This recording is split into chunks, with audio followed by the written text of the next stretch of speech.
Hello, and welcome to the brief tutorial on how to open a new security incident report and handle the information on the main page. So you'll notice right now I'm logged into the dashboard.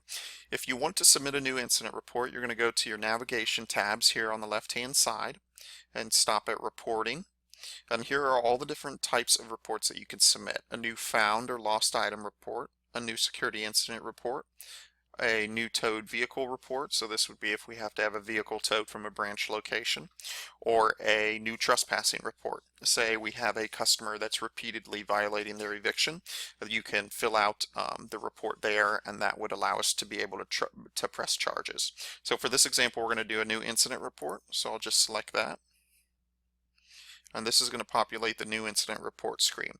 Now, first thing you'll notice up at the top is your incident report with the assigned report number. Your options up here, you can save, print, submit, or close. And then on the far right hand side, it gives you some biographical information, who's submitting the report, date, time, whether it's in review or not. So similar to the dashboard, on the left hand side you have navigation tabs, and then you have corresponding checkboxes right here.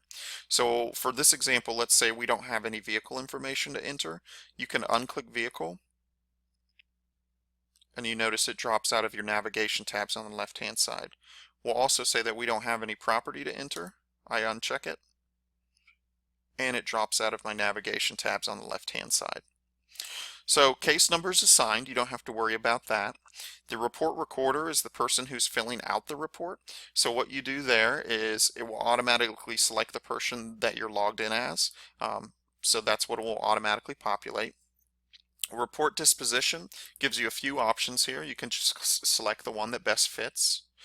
Closed would mean that, it's complete. We know all the involved parties. We've identified them. We're done with it. Open is maybe we have an individual we haven't been able to identify yet, so we would mark that as open, and then pending investigation and referred to another agency such as a police department. So those are your options. You'll see that you have the ability to enter your incident types here. You can check whether it's attempted or not. And then the incident types follow a tree view structure. So you'll click View Tree, and it gives you all your options for submitting an incident.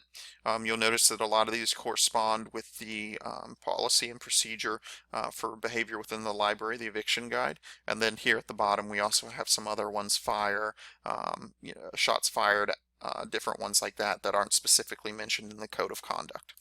Also under here there are triangles where you can expand upon things. So we'll say for this example that we have an assault. You'll notice there's a triangle here. I click that and it lets you decide whether or not it was on a customer or on staff. So for this example we'll say customer. Double click it and it populates here as an incident type. Now another thing to point out about incident types here is at the bottom, the last two you'll see are outside agency response and forced use. These are really important to keep in mind. If you have an outside agency response, which could be police department, fire department, emergency medical services, it's really important to select that because this is a smart system. It's going to automatically notify the people within administration that need to know about that.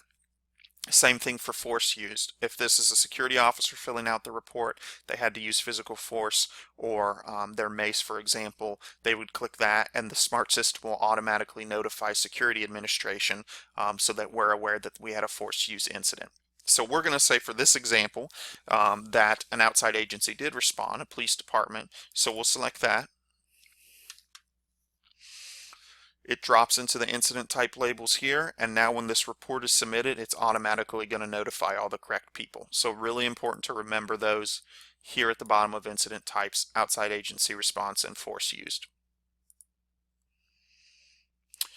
Here you have a few more checkboxes for options. If any of these occur, go ahead and click them, and what you'll notice is here's a tab. Let's say that for this there was an injury with the assault. It gives you another tab where you can input more information down here.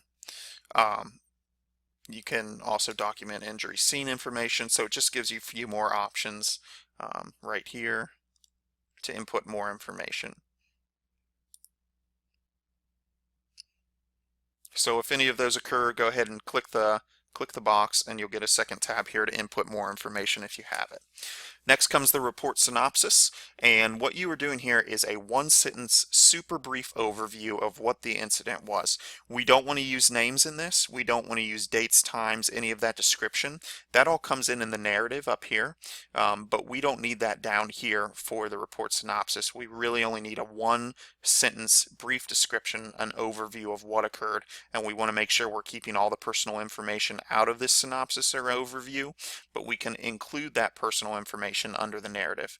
So my example for this is customer assaulted another, and I'm going to misspell customer here.